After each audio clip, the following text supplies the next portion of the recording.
So today we're going to be sharing with you the 5 things you want to completely avoid when you're pruning a fruit tree. That's up next.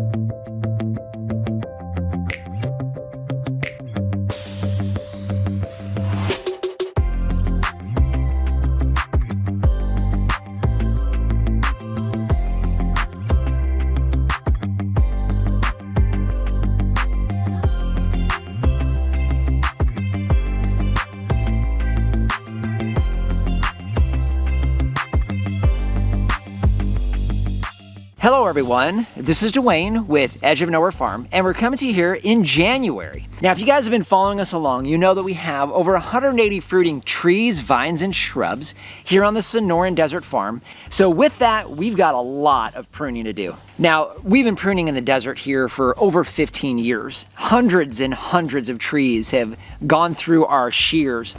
And we've learned a lot of things that we definitely don't want to repeat. So today we're going to try to save you some of that time and stop you from making some of these mistakes. So number 5 would be using dull tools. Now, making a clean cut is critical when it comes to not only the action of pruning, but also the aftermath. You want to make sure that you have a nice clean cut that is not going to invite disease and bacteria. That's a big problem, especially when you're pruning during the winter time. So make sure you're sharpening your tools appropriately and keeping them nice and sharp and making a nice clean cut. Mistake number 4 to avoid is making cuts too close, especially when you're dealing with the trunk of the tree. We did a pruning workshop last year and we had some folks coming through, and we probably won't do that again because we had a couple of cuts that were made way too close to the trunk. I don't know if you can make this one out, but right here is a perfect example. When you're making your cuts close to the trunk, you want to give yourself a good 1/4 to 1/2 inch past the collar, which is where the branch basically touches either the large branch or the trunk. You want to give yourself a good 1/4 to 1/2 inch. Now this particular mistake right here eventually will heal over because we're so dry out here. But if you're not, you could easily invite disease in and have a serious problem. In fact, I'm still concerned about this one, and this is from last year. So make sure you're not making that cut too close to the trunk.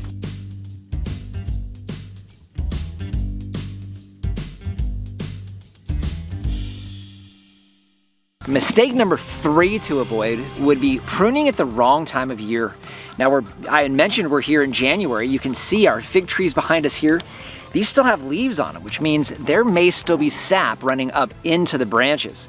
The last thing we want to do is be pruning when that sap is running heavy, because that sap will continue to bleed out.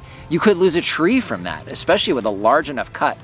So critical times of the year for pruning, the vast majority of your trees are going to be pruned during the winter time, during the dormant season. That way you make sure that you don't have a lot of sap running in the tree and you have this bleeding that will happen as you make these cuts. You want these cuts to dry and heal as quickly as possible, and pruning in the middle of summer, generally speaking, can cause problems. Now, of course, you have things like peach trees where pruning in the summertime is necessary for most people, not for us here in Arizona, but generally speaking, you want to make sure you're pruning during the dormant season.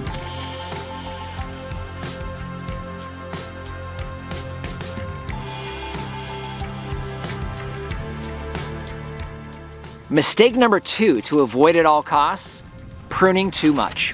The general rule of thumb when you're pruning a fruit tree is to take no more than about 30% of the total branch volume in any one pruning season.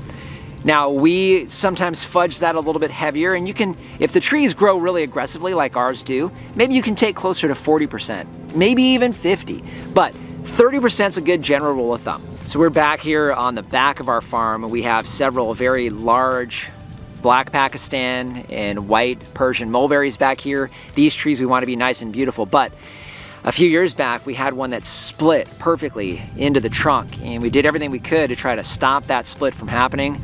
Unfortunately, it was still having issues, so we came back in the pruning season, we lopped it off about just underneath that split, and then we wound up losing the tree. In fact, I'm basically squatting down in the spot that we had that tree. So definitely knew that we were going to be challenged, and sure enough, lost the tree because we pruned too much.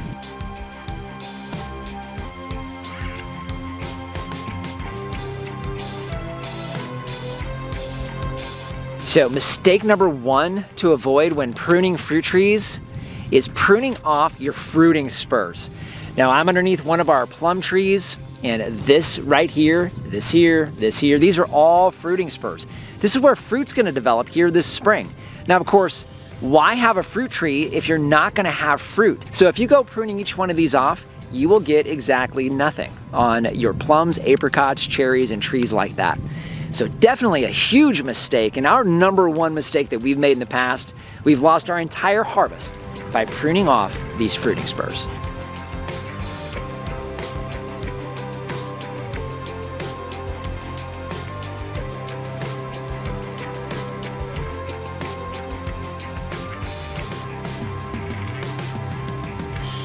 So our 5 pruning mistakes you want to avoid. Number 5 would be not making clean cuts. Make sure those cuts are clean, nice sharp tools every single time. Number 4 would be cutting too close. You don't want to cut too close, especially to the trunk of the tree. You're just inviting disease into the tree.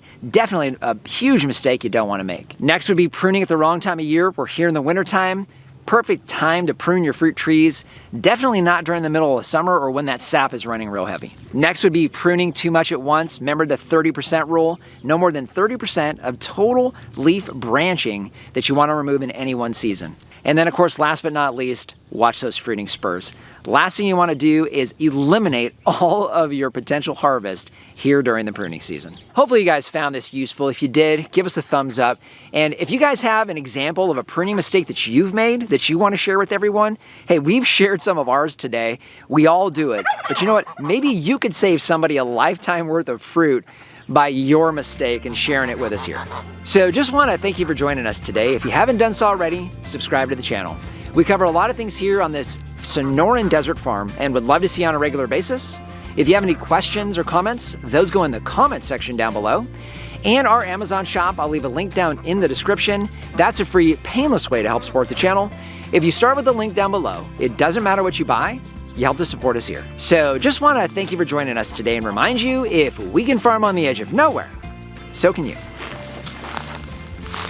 So what are your top 5? These are the ones that we focus on when we're pruning, but would love to find out what you guys think down in the comment section. So what are your top 5? So what are your key items?